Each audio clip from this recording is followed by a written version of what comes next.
Welcome to Kavya news.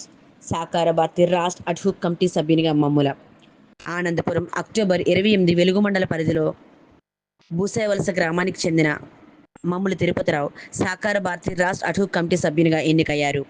ఈ మేరకు ఆదివారం విశాఖపట్నం కుమారి కళ్యాణ మండపంలో జరిగిన సాకార భారతి 3వ రాష్ట్ర మహాసభలలో నూతన రాష్ట్ర కమిటీని ప్రకటించారు. సాకార భారతి రాష్ట్రీయ సంఘటన మంత్రి సంజయ్ గంగాధర్ రావు పదవరి ఆధ్వర్యంలో జరిగిన ఎన్నికలలో రాష్ట్ర నూతన అధ్యక్షుడిగా ఎడ్లపాటి రఘునాథ్ బాబు, ప్రధాన కార్యదర్శిగా గంగాధర్, ఉపాధ్యక్ష హోదాలో రాష్ట్ర అడ్హుక్ కమిటీ సభ్యునిగా మమ్ముల తిరుపతిరావుని ఎన్నుకున్నారు.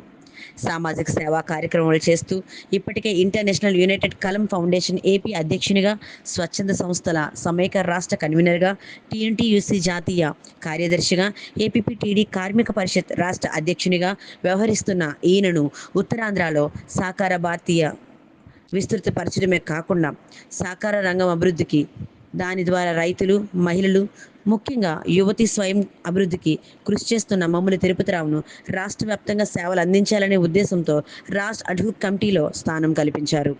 ఈ మేరకు ఆయనను సాకార భారతి ఉత్తరాంధ్ర జిల్లాల సమన్వయకర్త అమరా సర్వదేవుళ్ళు, విజయనగరం జిల్లా అధ్యక్షుడు జాగరపు ఈశ్వర్ ప్రసాద్, విశాఖపట్నం జిల్లా అధ్యక్షుడు జంగం జోషి, మన్యం అధ్యక్షురాలు బలగరాధ, శ్రీకాకుళం ఎంఎస్ఆర్ అధ్యక్షులు పొట్నూరి ప్రతాప్, కరకవలస నాగేష్, వివిధ స్వచ్ఛంద సంస్థల ప్రతినిధులు అభినందించారు.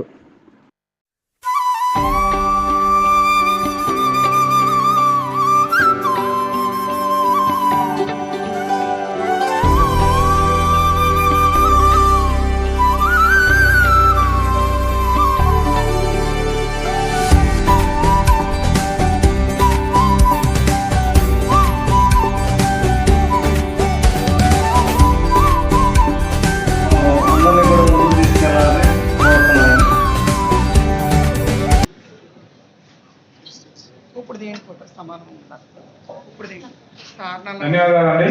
మీ అందరూ కూడా మన సహకార భారతి తరఫున శుభాకాంక్షలు తెలియపరుస్తున్నాం.